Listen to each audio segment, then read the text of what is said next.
I was asked to come back. Kaya nga, Mrs. Kay Sereno, the last justice I worked for, sinabi niya, pumunta daw ako sa office niya. So I went there and then sabi niya sa akin, how soon can you start? Sabi ko, kayo po ma'am. Sabi niya, how soon? Siya yung pinipilit para magtrabaho? Oo, kasi she wanted to see me daw. And then sabi niya, how soon can you start? Sabi ko, kayo po ma'am. Sabi niya, you start today. Ang dala-dala ko sa office payong. October yun. Sabi ko, today?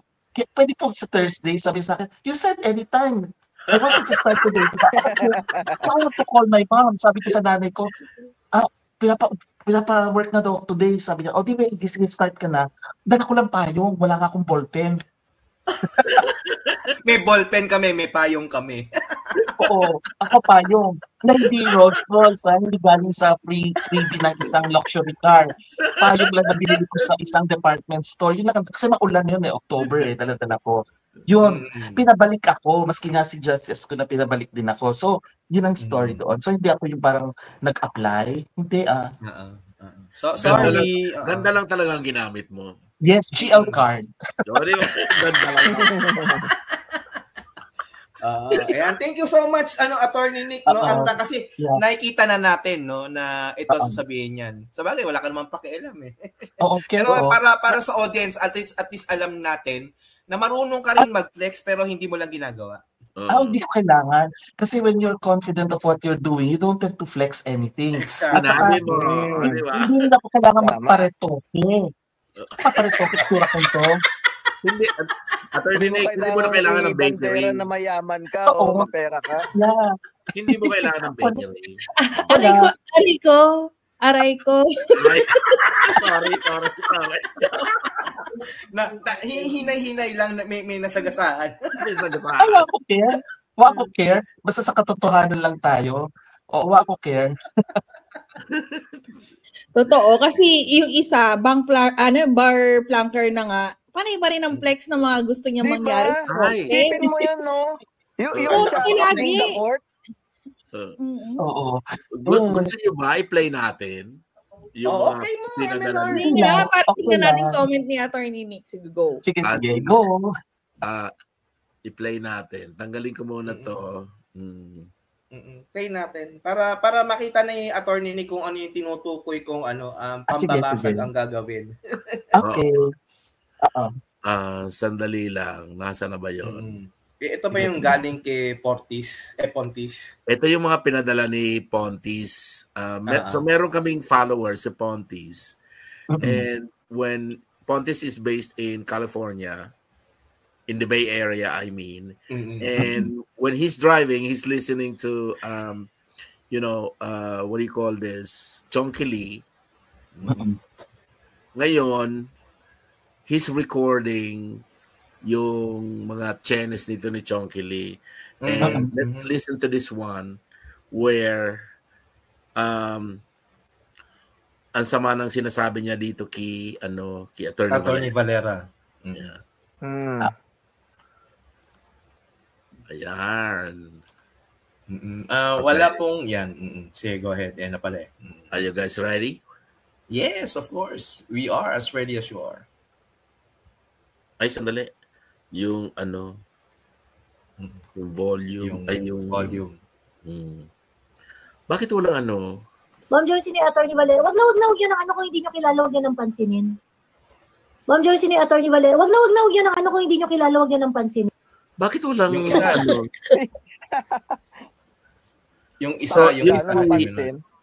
Yung practicing lawyer. Hindi, wala ko niyan. Ayun. Wala ka nasa GC pala. Nasa GC, MNR. Doon na na-play. I think nagkamali ako ng Nabulat-lat na yung messages mo. Nagkamali ako ng what do you call this, ng play. It should be this one. Ayan, it should be this one, really.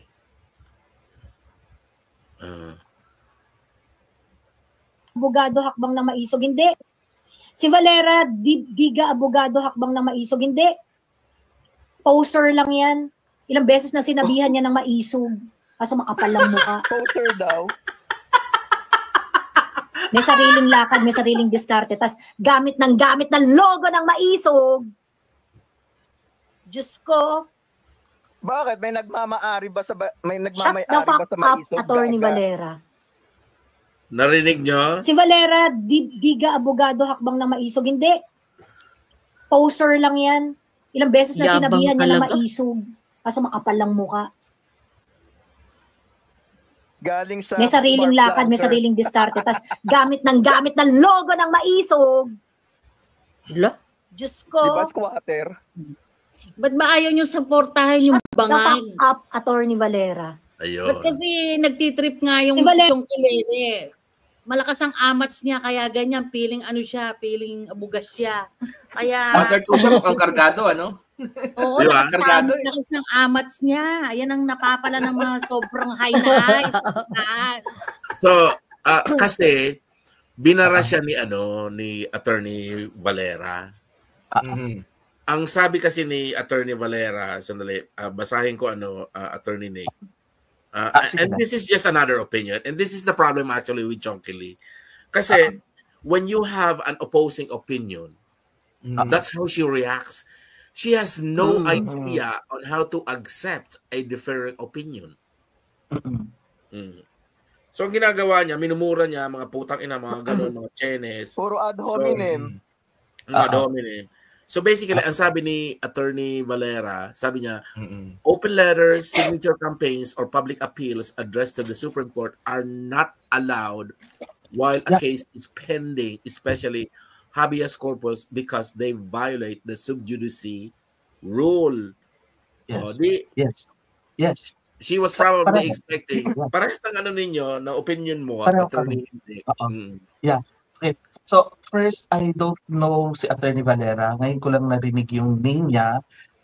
Second, kasi kaya ko sinabi yon dahil baka may mga nanonood na sasabihin ganyan, influenced ako or pinagtatanggol ko lang siya. But I don't know him. In fact, ngayon ko lang narinig yung pangalan niya na Valera. Okay. Second is, tama yung sinabi niya, there's the sub judice rule, which means once a case is pending, you cannot talk about it, okay? Even the counsels cannot discuss it to media. Kaya nga wala kayong maririnig, di ba? Kasi nga, to avoid influencing the court, okay? Kahit na lower court yan or Supreme Court.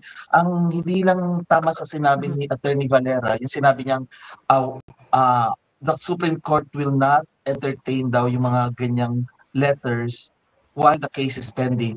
Kasi the Supreme Court will not entertain those letters even after the case has been decided. Kasi nga sabi nga sa inyo, di ba, letters like that are garbage. Basura lang yon, scraps of paper. Okay. Third, hindi nag-argue itong yung mukhang lalaki niyan, yung babaeng mukhang lalaki. Hindi siya nag-argue based on the statement na sub judice. Sana in-attack niya yon. Ano ba yung sa sub judice? Kung mali si Attorney Valera, in-attack niya yun. Hindi niya in-attack. Sinasabi niya lang, yung tao ang tinitira niya na, sino ba yan? Ganyan. That's not how you argue. Kaya nga natutuwa ako sa mga pinopost ni Mahal na Reyna at saka yung dinidiscuss nyo rito, lalo na pagdating sa logic, yung mga argumentation, kasi tama yung sinasabi ninyo. Samantalang siya, talaga inaakila niya yung tao. Pang-apat, fourth, alam niyo, parang sakit siyang pakinggan kasi parang palengkera. Alam mo yung parang nasa palengke ka na hindi intellectual discussion. And what can I expect from somebody na sabi nga ninyo, nag-flunk pala sa bar. Bar flunker. Tapos for her to criticize a lawyer, parang, hello, ang layo ng agwat ninyo. Ikaw ay mahirap na magsalita. Nasa babang-baba siya, samantalang yung isa may titulo. So, anong ilalaban mo? Kung ako si Attorney Valera, I will not stoop down to the level of a palengkera. No, I don't think Attorney Valera would even respond to her. Yeah. So, meron akong gustong i-clear dun sa sinasabi niya about hakbang ng maisog. Ang maano lang naman kay attorney sa hakbang ng maisog yan sila Placido. Sino pa si Placido? Attorney Valera is friends with Vic Rodriguez na siya yung ng hakbang ng maisog. Kung si Vic Rodriguez sana nagko-call out kay Atty. Valera, maniniwala pa ako kaso hindi saka, Yeah. At saka irrelevant na yun kasi kahit na ba siya ng maisog, yung statement niya about sub judice is valid. Oh. Hindi connected. Diba? So, hindi connected eh. So tinitira lang niya yung yung personalidad, hindi yung issue. Personalidad. Oo eh.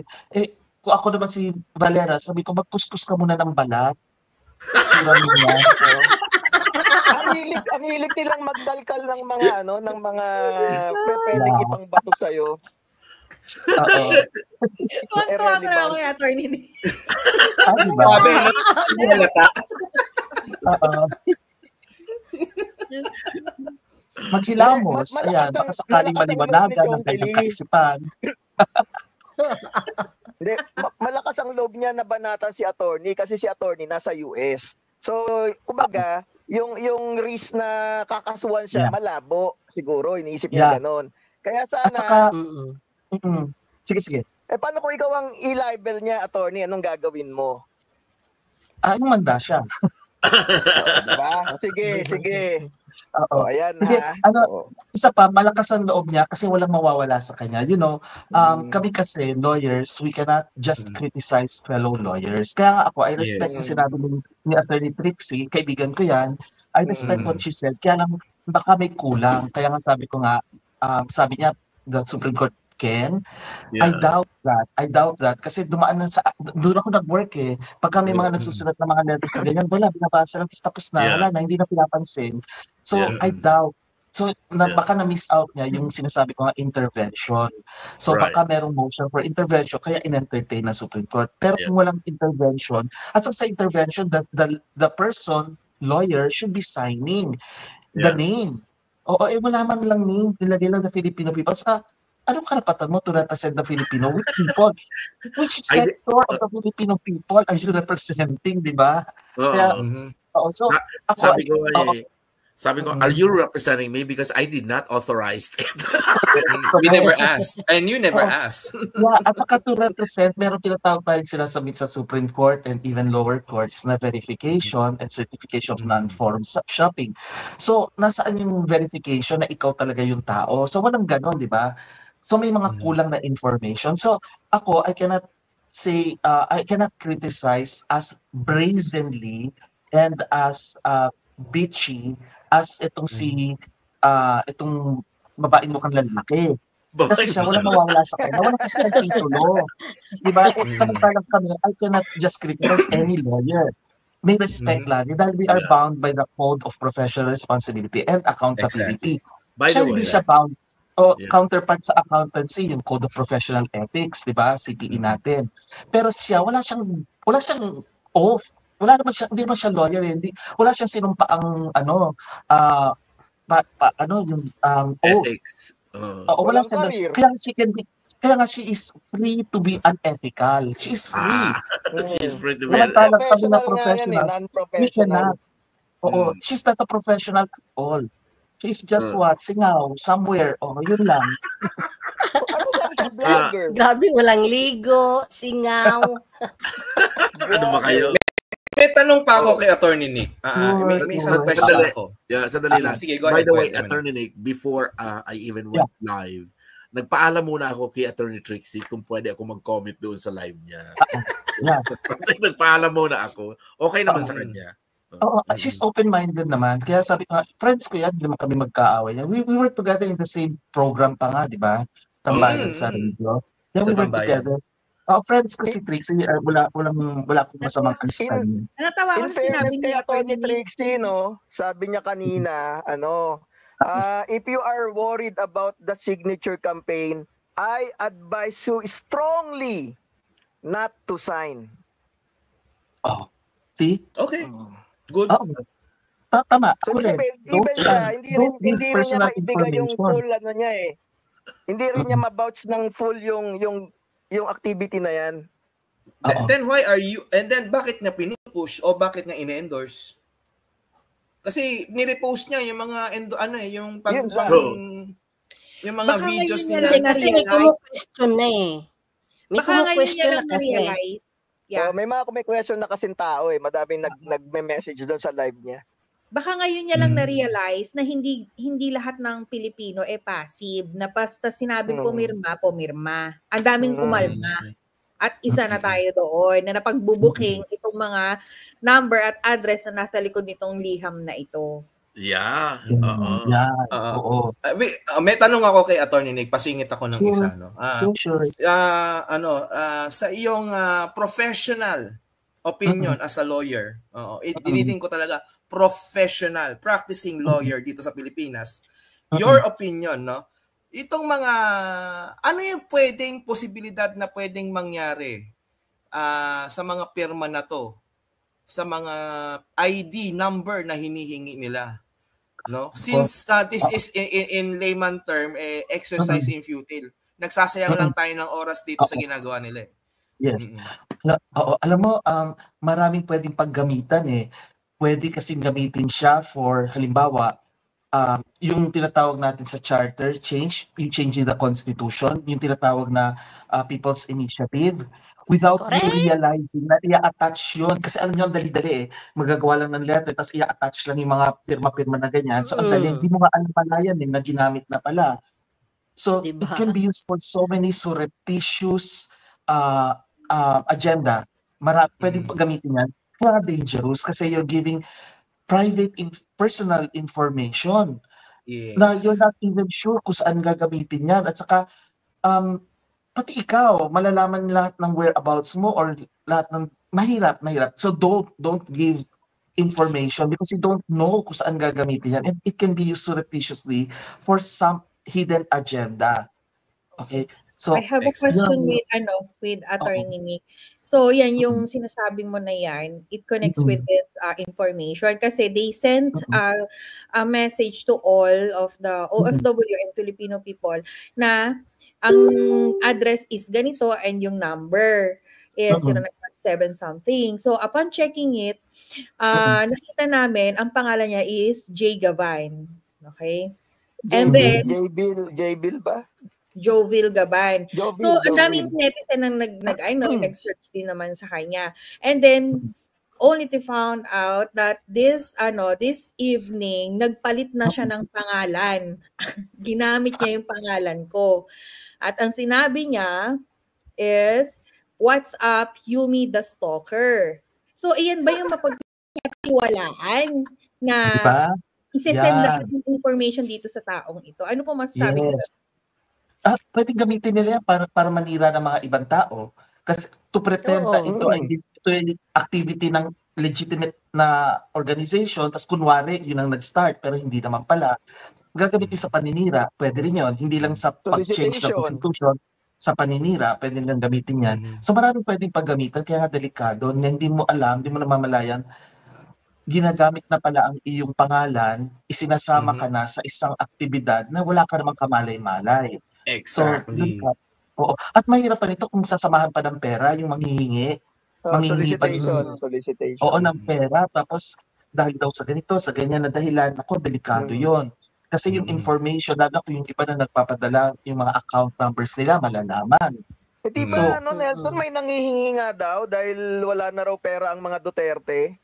Oo, sa comment section, ni Attorney Harry Roque, may nagsumbong, no? Nabasa nga daw niya somewhere out there sa comment section ng nina Luminous, nina Attorney Trixie, umirma na kayo, especially ngayon parang nalilimos nga at wala daw pera kasi ang mga Duterte.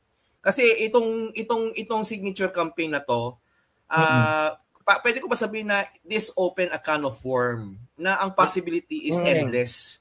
Sky is the limit. And then this open an opportunity for every scumbag in this horrible plan of ours, no? Itong ginawa nila pwedeng samantalahin to ng mga manggagancho. Tapos manlilimos gamit ang pangalan ng mga Duterte. Yes. Ang inaalala namin. Yes. May gumayon na, diba? Tsaka ito pa. Yung mga government ID, passport, ginagamit yan para sa pag-online banking. Loans. Verification. Biruin mo, telephone number, address, passport number, SSID. Anak ka ng tipaklong, ba't mo ibibigay yun? At saka para ma-open common yung sense, account mo. guys. At saka sa deep web, it can be used also for money laundering. Exactly. Pananakot, bot buying, or kaya para maging na gumaya ng ganun din, collecting signatures and yeah. Saka sa mga DDS, horror ito. Biruin mo, paano kung ganito ang mangyari? Yung PI, gagawin pala, itutuloy nila. Tapos, dahil kung kinulang sila sa signature, yung mga signature nyong ibebenta, tapos kayo paano kung ibinenta para sa PI? Ang nakapagpanalo. Pwede rin. Pwede yun. Anak ng tipaklong. Ikakat lang yung portion dun na Duterte, cut lang yun, tapos yun na. Okay naman kung gagawin ang lahat para kay tatay. Kaya lang, siguruhin nyo naman, hindi ka scammer. At saka may authorization ba yan galing mismo sa mga Duterte? Like si VP, o kaya si Baste, o kaya si Pulong, meron bang authorization galing sa kanila for these campaigns? We seriously doubt. Yung sila mismo nagsabi, hindi yung didikit lang yung pangalan nila. Dapat sila mismo nagsabi. Ito, Attorney Nick, kasi may video si Truthstream na ini-interview nga o hinaras to ginorilla ni Chipmunk itong si BP Sara diyan sa Dahig. Pwede ba nating i-play yan, yung video niya? Yan nga yung inano ko kanina, Sandali, diba? si Tay kami naman. Oy, ang Principesa nandito. Manap ka. Hello. Full house. Shoutout sa ating kababayan in Singapore na persuade akong umakyat because of Attorney Nick. Ating Alindo, gusto kong